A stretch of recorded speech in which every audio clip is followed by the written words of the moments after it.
Well, this is going to be a fun things hidden discussion. I'm joined by Geoffrey Shullenberger, who is the host of the Outsider Theory podcast. How you doing? Hey, I'm great. Thanks for the invitation. Yeah, it's great having you on. Now, I think I was looking back, and you did a story, I believe, for Business Insider years ago, right? Where you were talking about Rene Girard and Peter Thiel and some of the stuff with the scapegoat machine. Is that right? Yeah, I spoke to a report. I didn't actually write that, but I was interviewed by a reporter there on sort of my thoughts on Thiel's influence from Girard and how it shaped his Because I was trying to investing in see, politics and so on. Yeah, yeah, the connection there because I thought you had done that story for some reason because they had yeah. mentioned me in the article about how Trump was a type of scapegoat being, accused of incest, like the classic scapegoat kings of old and so forth. Yes. Well, I remember reading your piece from because that was 2016. That was actually before the election, right? That you wrote that. Yeah. Yeah. Yeah, I remember reading your piece and maybe I referenced it in there. Yeah. And that was definitely a very insightful and it definitely kind of shaped my perspective of what was going on back then and continued to over the subsequent 4 years. So Yeah. yeah, so yeah, it's nice to reconnect because I remember discovering your work back then. So Yeah. um, I tried to do kind of a Johnny Appleseed approach back then of I wasn't doing the radio, yet.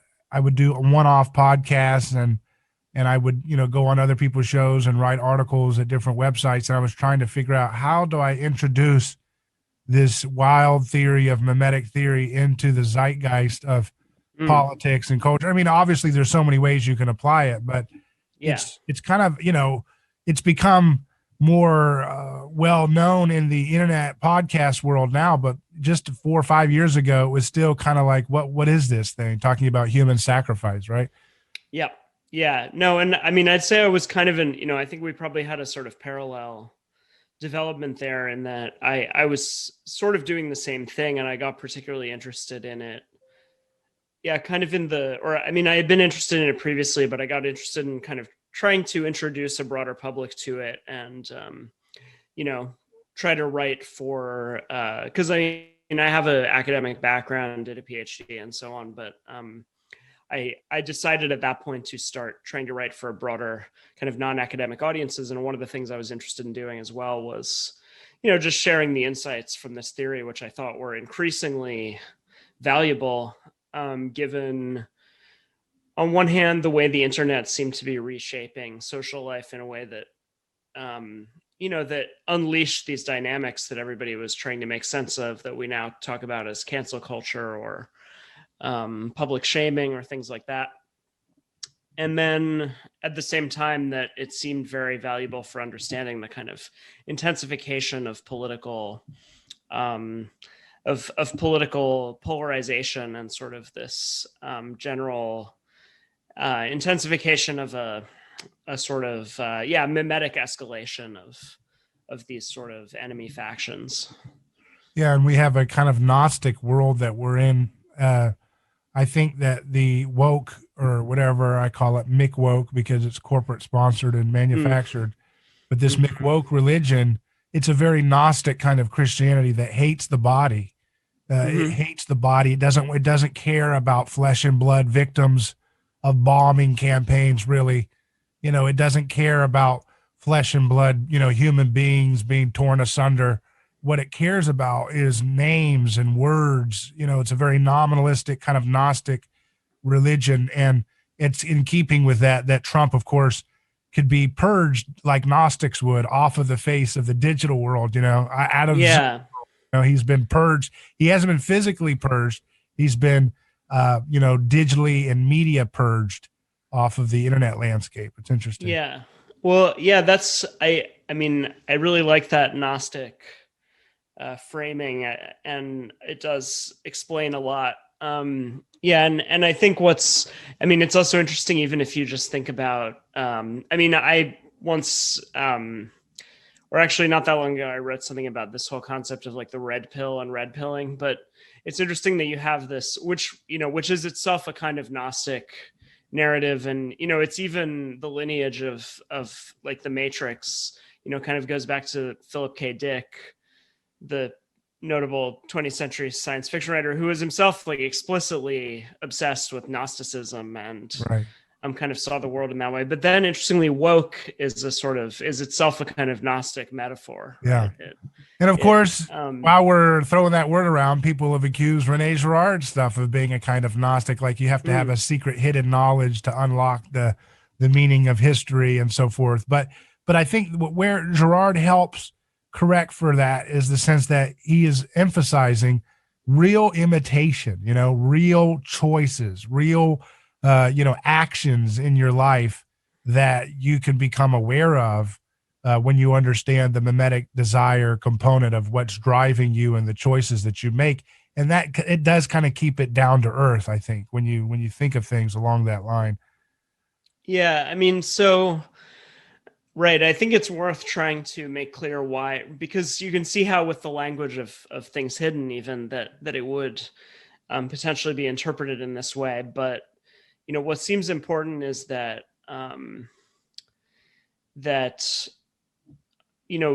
early in his first book, he already introduces this notion of conversion, right? And at that point, he's really he's talking about novels, right? And he's talking about these works of fiction that kind of enact this process of conversion, which is essentially the process by which you become aware of you become aware of the way that your desire is imitated, right, from others, right? And you become aware of the basically mimetic and derivative nature of your desires, and that sort of frees you from the sort of prison that they've trapped you in some way, right? Right.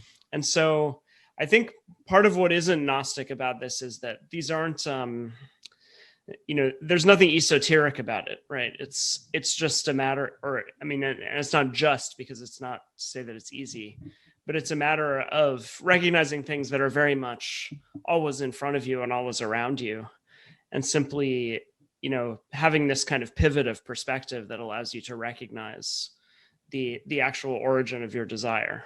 Right. And so that's not gaining access to some kind of esoteric truth. It's more combating your own tendency to mystify or participate in the kind of covering up of your own, of the nature of your own desires. So you have a course on Girard's works. Can you explain that a little bit and some of your favorite books you like to look at? Yeah. So this is a course that is, open to the public. It's not through any institution, but it is, if you're familiar with Justin Murphy, he is a former academic who basically one of the things he started doing since leaving academia is just creating a platform for these courses that various people who are, in some way dissenters from the kind of academic consensus can lead an advanced seminar where we study, the work of some important thinkers. So prior to Girard, he had offered courses on Leo Strauss and Heidegger and a few others. And after Girard, the next course will be on Ivan Illich, who's another interesting kind of Christian thinker of the 20th century. But in any case, this course it runs 8 weeks. It's half lectures, half seminars. So you and Justin teach it, or I teach it myself, and Justin just organizes and coordinates. He created the infrastructure for it, basically. I see. So anyway, this course is, it attempts to cover the entirety of Girard's career. Obviously, in 8 weeks, we're not reading absolutely everything, but we're reading excerpts from basically all of the major works. So starting with Deceit, Desire, and the Novel, going up to Battling to the End. So we're not really reading any works in their entirety, but we're reading kind of significant excerpts from each. And I'd say the first section of the course really dealt with his early work on literature and how he used it to discover mimetic desire, right? And then we kind of move on to his work in Violence and the Sacred on the nature of religion, right? The origin of religion in the surrogate victim mechanism. And then we move on, of course, to Things Hidden and The Scapegoat and I See Satan Fall Like Lightning, where he essentially outlines the pivotal function of the Christian revelation in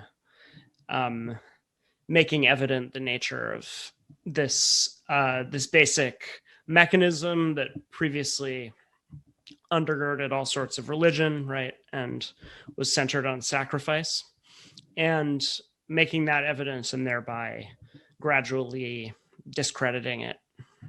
And so then from there, we kind of move on to his later writings where he was interested in apocalypse and the way that the Christian revelation was literally apocalyptic in its implications, and that it took away the only means that humanity had developed to kind of contain its potential for contagious violence, and left us with the stark choice.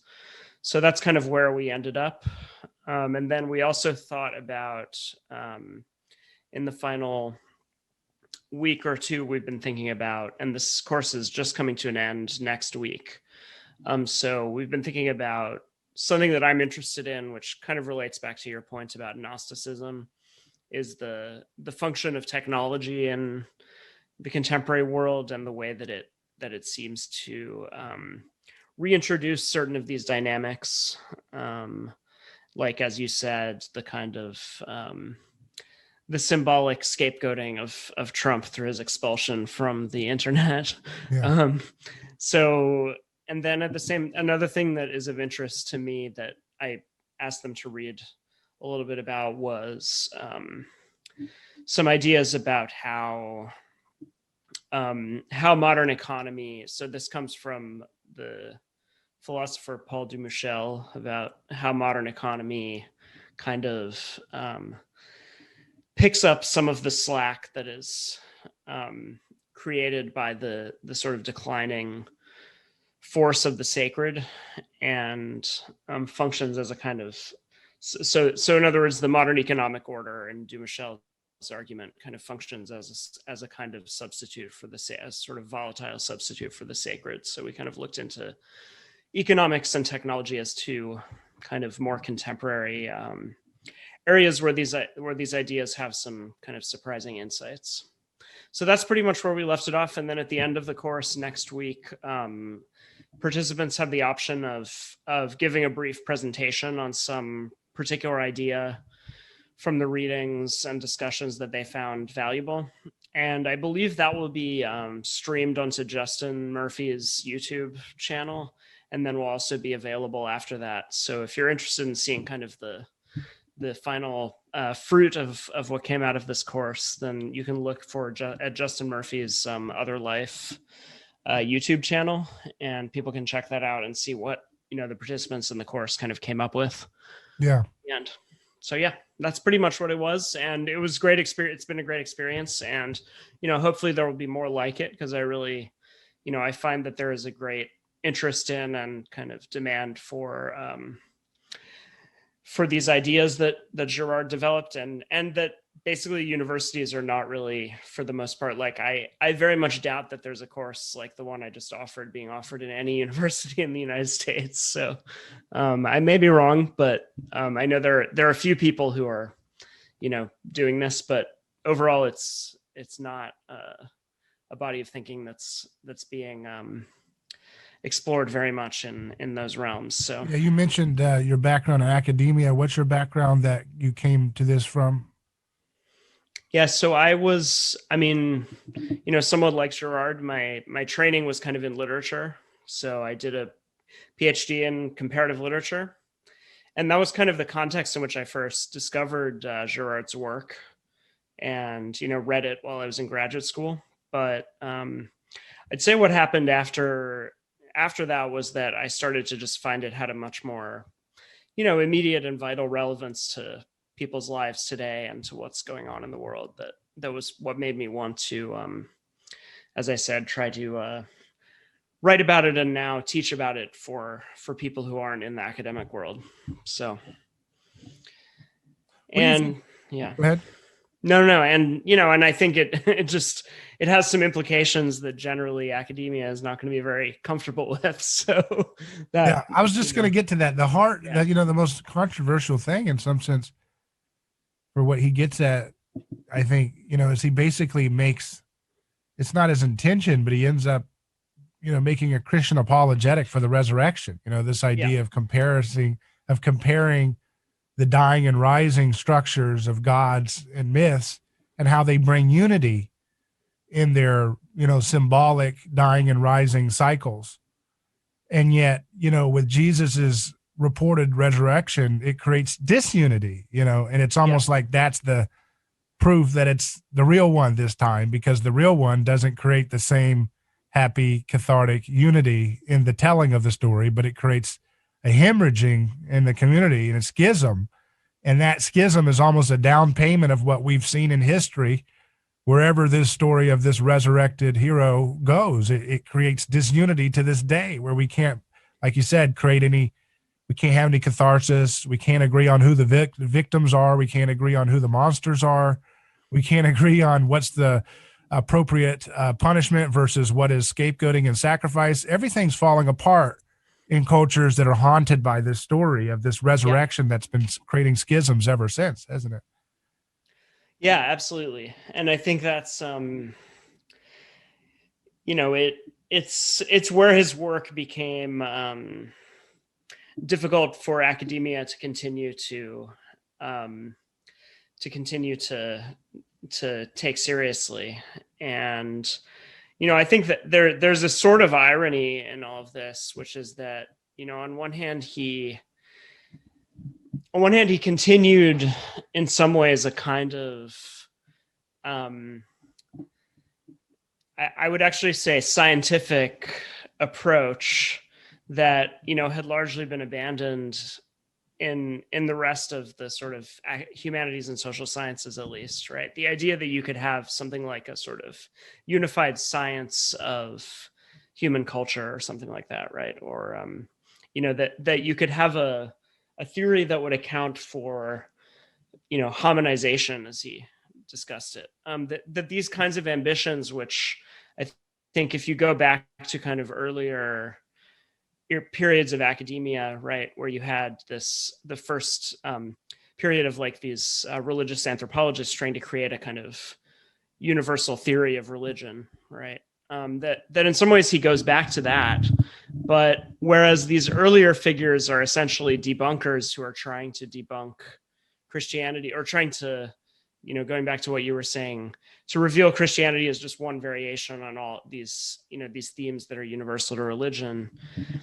Girard is kind of doing the opposite, right? He's returning to this project of a kind of universal science of religion, but he's doing it not in order to show that Christianity is merely a variation on the usual patterns, but that it is the thing that actually breaks the pattern, right? And so that's why his sort of scientific project almost becomes indistinguishable from his project of, as you said, a kind of Christian apologetics.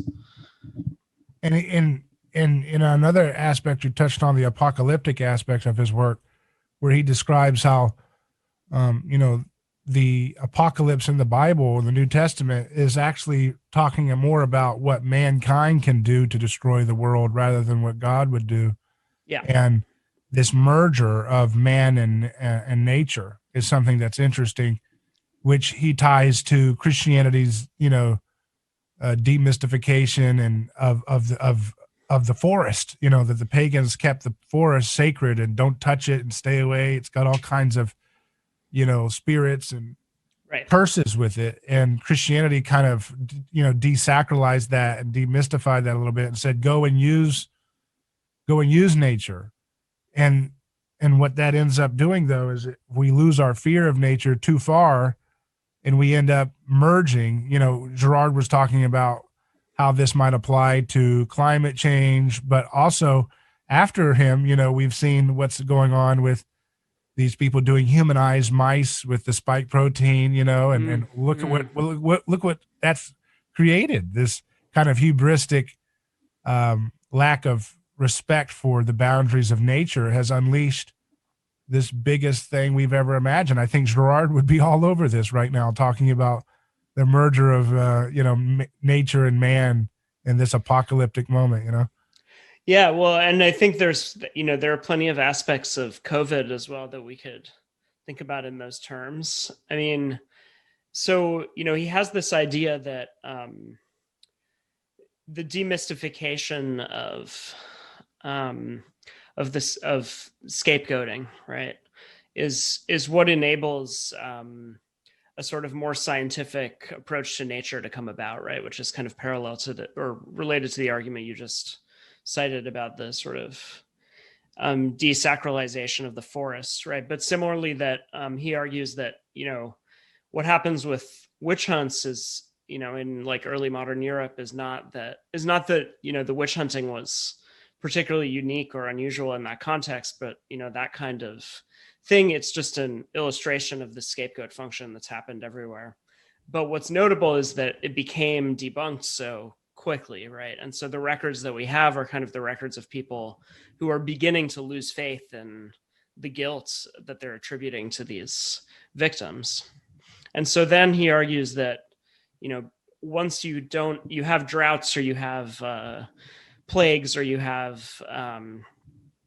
floods, whatever, once you can no longer attribute that to some evil moral agent, right, i.e. the witch or the scapegoat, then you have to look for other kinds of cause, and that's what allows you to explain these kind of phenomena more mechanistically, right? Because you're not confusing moral causation and natural causation as much anymore. Right. But I would say what we're seeing with COVID is kind of a reversion where everybody wants to find a moral culprit for it, right?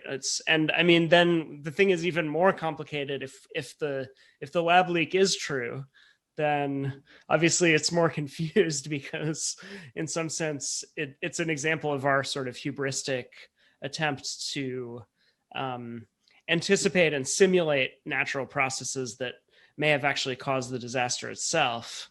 But regardless, there's a kind of demand for, and I would say that Trump, of course, became in some way, for the liberal side of the spectrum, he became the moral agent of COVID. He was treated as if all of the deaths were somehow attributable to him, the deaths right? are still going whereas up. Now it's like, whereas now, I know. Whereas now, but now it's like, but now the same people are saying, okay, well, it's the unvaccinated who are causing this. So it's a very, that there's a need to basically find some moral agent who you can scapegoat for this disaster. And it is a moral indictment. They're saying you haven't put your faith in the authorities enough, right? It's not just that you're unvaccinated. It's that you have not put your full body, literally your skin in the game, in trust. Yeah. A kind of sacred trust to the authorities of the state and their, public, health authorities, those kind of people.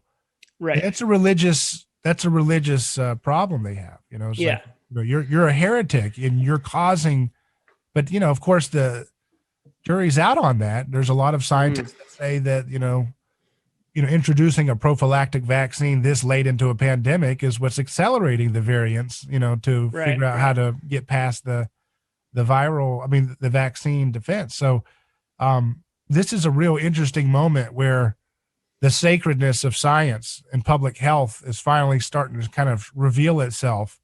Yeah. And it's a big I hate that red pill word, but it really is a big eye-opening moment for people who are saying, wait a second, I thought we had left religion far behind, but maybe a lot of this stuff of scientism is still operating with the sacred in mind, Yeah. And I think, another thing I just tweeted about this, but, when you've also seen these kind of doomsday, I think Newsweek had this cover this week that's like the doomsday variant or whatever, which, is a totally hypothetical idea that there might be some variant that will kill 2/3 of humanity or something. And it's like, I mean, this is, as I would read it, you have to understand this as kind of a parallel thing to like these, if you think of like the Aztec priesthood or other priestly castes, who Right. basically would always be saying like, well, we've got to keep up our sacrificial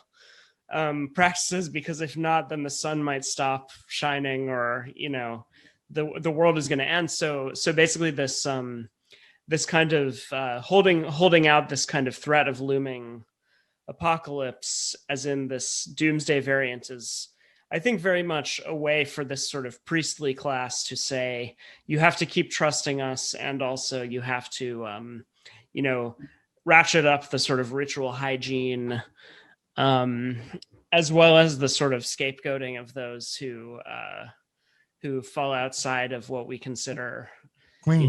the clean, that Yeah. it seems clearly like, because I mean, it's been very strange to see these articles recently, which are clearly just, I mean, the simple explanation is just the media thrives on making people panic and so on, but there is something there just about this kind of priestly function of of scientists and public health officials who kind of need this looming threat in order to maintain their hold on power. Right. Right.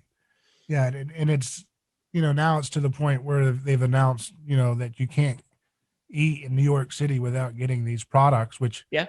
that will easily move into, well, have you updated it with your booster? You can't get in until you Yeah. get your booster. So it's just Mhm. going to keep moving like that. I think this is the most Girardian time in the world. He passed right before it just Yeah. accelerated out the, you know, Mhm. galaxy here. It's just through the roof. Yeah. And it's hard to know where to start in your explanation, because we're swimming in this. I say it's like Rene Girard wrote the script of these plot lines, Yeah.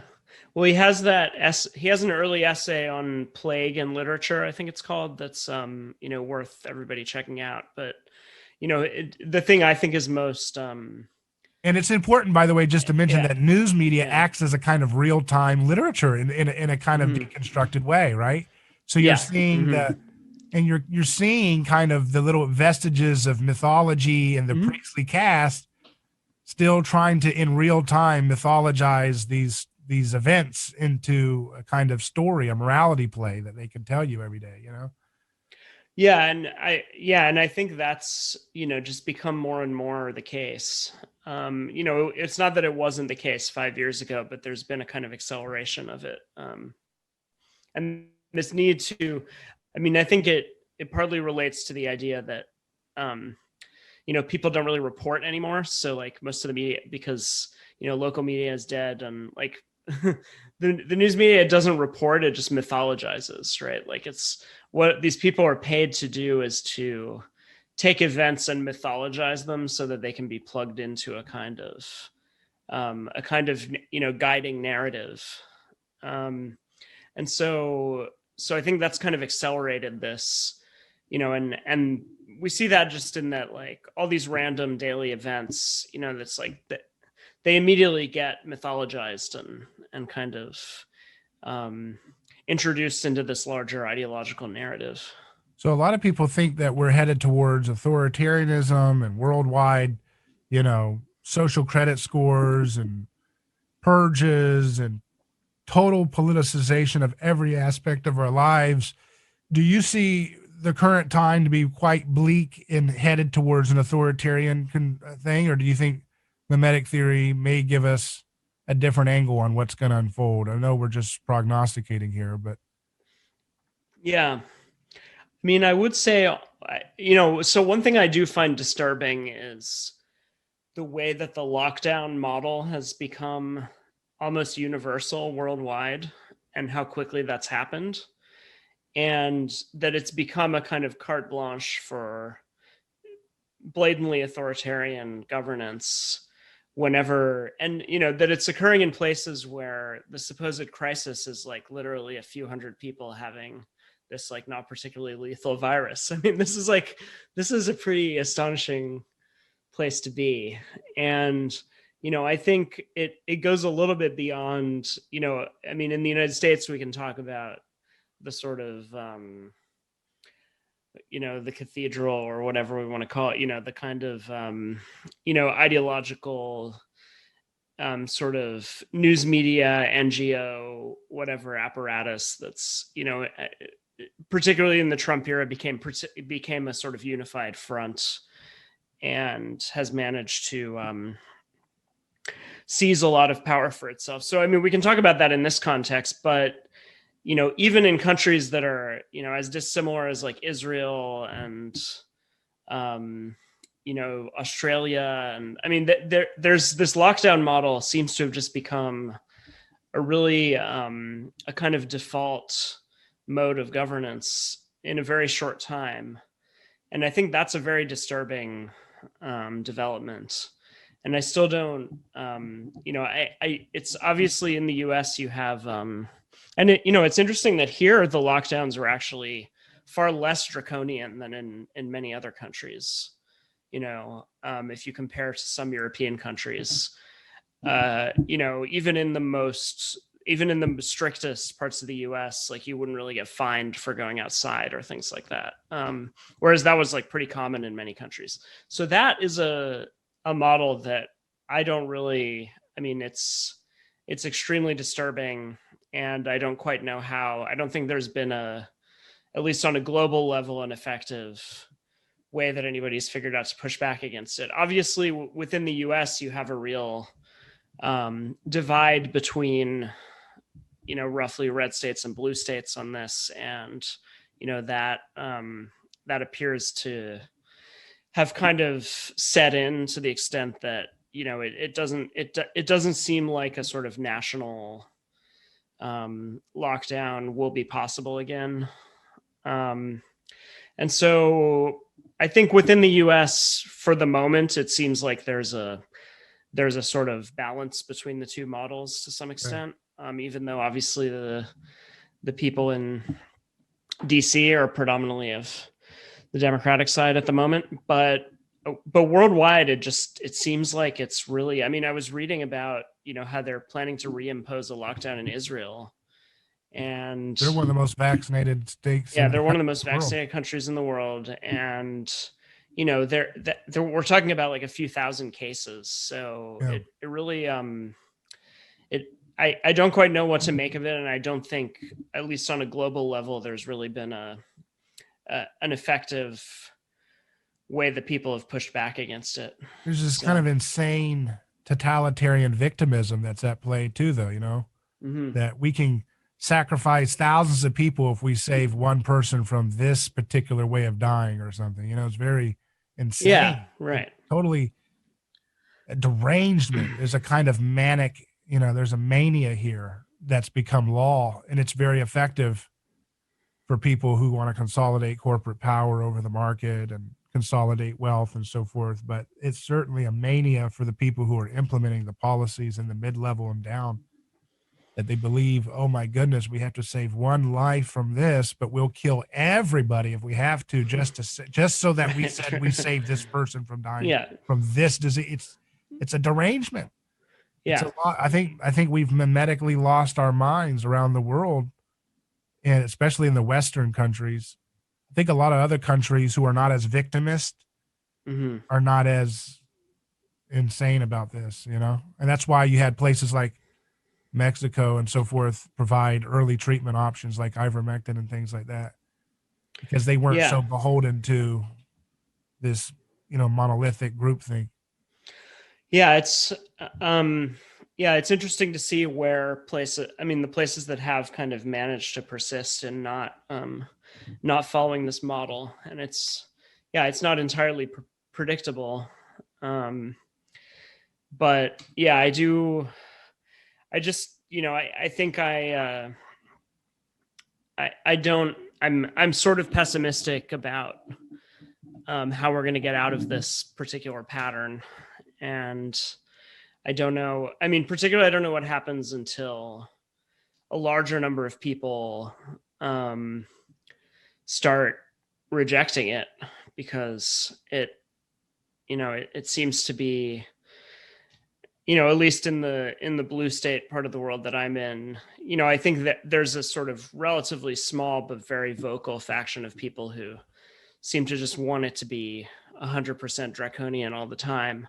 And then I think there are a lot of people in the middle who, if they could be persuaded or led to a different perspective on it, would probably get there. But the dominant voices are so locked into this model and this mindset that. So let's leave it off here. Where do you think Girard's theory might predict things headed next? I mean, I know it's kind of a radically open where this goes. He had a pessimistic view in the end of his career, but it's radically open, I think. And that's, like Peter Thiel would say, it's up to us and our agency how we play this out. Could we have a renaissance of decentralization, you think, right around the corner from all this mess? Or do you think the 21st century could be dominated with a long, steady, controlling, technocracy? So on the positive side, I would say that, the sort of overreach of the establishment during the Trump years was so extreme that I think it has turned people off who, might have otherwise been relatively conventional in their views. And also that, I think, things like this whole sort of Substack phenomenon suggests that, there is a lot of demand from people who want perspectives outside of this sort of ideologically monolithic one. And so I think, the sort of authoritarian turn and the, turn towards more overt censorship and things like that, partly tells me that these, there is a kind of anxiety and sense of insecurity. And so, that suggests to me that there is a kind of, I think there will be a backlash to all of this at some point, including the COVID stuff. Because the stone the builders rejected has become the cornerstone, and any attempt at power plays inevitably backfire in that framework. And so, right. So, I mean, going back to what you said about Girard, though, I mean, I would say, if you're thinking mimetically, you have to be thinking about reactions and counter reactions and just the way that any particular dispensation is going to produce kind of resentments that will at some point kind of galvanize a counter force. To what extent that will, but I think there is another level to this, which is the kind of level of like institutional inertia, which I think has, complicated effects, because I think it does put brakes on what, the sort of people engaged in this power grab are actually able to achieve. But at the same time, it also can kind of lock in their hold on power. So I think it's, there's this idea in Girard that sort of modern institutions, were designed in various ways to try to break or slow down these kind of mimetic accelerative processes, right? And so I think that can work both in favor of and against those who are currently kind of dissenters from the consensus. I think there's also a martyr's energy approach that takes place when people perceive unfair scapegoating taking place as public policy. It gives it a Christian kind of martyr's energy to the people in the middle who say, wait a second, I was with you until you started locking people out of having a meal at a restaurant. Right. Now you've lost me. And that's that martyr's energy that happens under this meme of the stone the builders rejected has become the cornerstone. I mean, in being rejected, you get this cornerstone energy for a kind of new cultural consensus forming around the unjust persecution. And I think a lot of people are waking up to that. The more they push heavy-handed stuff, the more it's going to disintegrate people's long-held trust in public health institutions and all the other stuff that goes with it, So I think that's an optimistic thing in some ways, you know? Yeah. Yeah. I So mean, I think, it's, you always have to be with what, for me, from a Girardian point of view, you always have to be somewhat ambivalent about these developments, and that you have to see how, um, any institution that has some kind of durability is probably doing something um, to kind of slow down or defer these sort of dangerous crowd dynamics and so on, right? But then it can also get caught up in those same dynamics and become a kind of vector for them. And so that on one hand, when these institutions, as you're saying, kind of discredit themselves, there's a potential, but there are also dangers that come with it, right? Because once you've undone a sort of hierarchy, right, as Girard also discusses in his first book, even then you have this kind of horizontal space, which is this kind of potentially dangerous space because it generates this this sort of infinitely multiplying potential for mimetic rivalry. So right. Well, very good. Let's leave it there. Hey, where can people find your show, Outsider Theory, the podcast? yeah, so you can find it if you go to outsidertheory.com. It is both a blog and a podcast, so you can find both some of my writing and the podcast episodes there. And yeah, you can also check me out on Twitter if you do that at daily_barbarian. So yeah. Well, very good. Thank you for your time. It's been great speaking with you. Yeah, likewise.